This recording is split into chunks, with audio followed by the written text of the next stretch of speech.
I was having a conversation with my parents the other day, and we were talking about the ways in which the world seems to be operating right now. We were watching and reflecting on how the gospel music scene has changed so much over the years and the potential reasons why. And God gave me the revelation that we want to focus on authenticity but not change. Our minds are not renewed, and as such, we're not changing our habits and doing the hard part of becoming the people that God calls us to be. When beginning this journey to becoming a better woman of God, leaning into my femininity, I have noticed that the first thing that is emphasized is the need to change the way that you act and the way that you do things, which is reflected in this bigger emphasis on changing how you think. I've covered this topic a few times, but I think it's something worth reinstating here. The Bible says, "And be not conformed to this world, but be ye transformed by the renewing of your mind, that ye may prove what is that good and acceptable and perfect will of God." This renewing of the mind is a vital step in this journey because it is by this way that we perceive things that we often express ourselves. We all have the common understanding that when someone is unhappy within their circumstance, they tend to nitpick and be bitter towards other people who appear to be living the life that they aspire to have. This goes for women, men, everybody. When we are renewing our minds, we want to emphasize that although this is depicted as an easy feat at times on social media, it's not. It's not easy to simply change your mind and commit to working at bettering your livelihood to reflect this ambition. It's a daily work in progress that, again, cannot be covered up by spending a large sum of money in order to put on a costume. This work is mainly internal. This shift comes from changing your mindset, and that means doing the things that you don't want to do because of the discomfort in order to achieve your dream.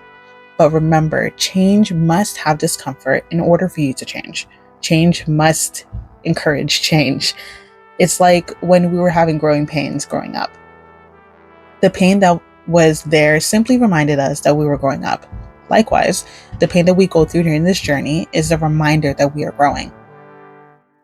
Now, how can we go about renewing our mind to follow the journey that we want and desire for ourselves? The first step is prayer. I will never not advocate for us stepping into our prayer closets and praying our way through any and everything. Having that spiritual guide to lead you towards the destination that is most optimal for you is the first and most important thing that we could ever do on this journey. The second way that we can go about changing our mindset is by visualization. Now, I know that there are some things that people have against vision boards, but I do think that with the right mindset, it can act as a motivation to move towards a destination that we have for ourselves. For example, I want to become more physically active. So having the images of physically active women on my vision board could act as an additional motivation for me to get up at some point throughout the day and get my workout in. It doesn't even need to be about people, but maybe the types of food that you want to eat and prepare for yourself. Having images of nutritional foods might help to visualize different meal options for yourself. Visualization provides a semblance of hope and faith that you can get towards that destination that you have for yourself. The third way is by time blocking. Alongside that visualization aspect, you should and could consider how this ideal version of yourself would go about her day and time block it within your schedule. Mark out your day to be one step closer to be that ideal woman. If she wakes up at 5 a.m., make sure you're going to bed at 9 p.m. in order to fulfill that goal. The goal is not simply the goal, but you need to structure your way and structure your day in order for you to achieve the specific goals, like that 5 a.m. example. Creating systems and forming discipline and consistency towards that lifetime goal will bring us closer, 10 times closer, if not, to success. For this week's message, I wanted to reinforce that this journey is not a physical one, but a spiritual one.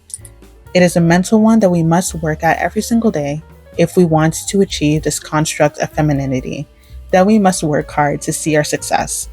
And that means we need to step before ourselves in the face of discomfort in order to achieve the rested feminine lifestyle we deserve.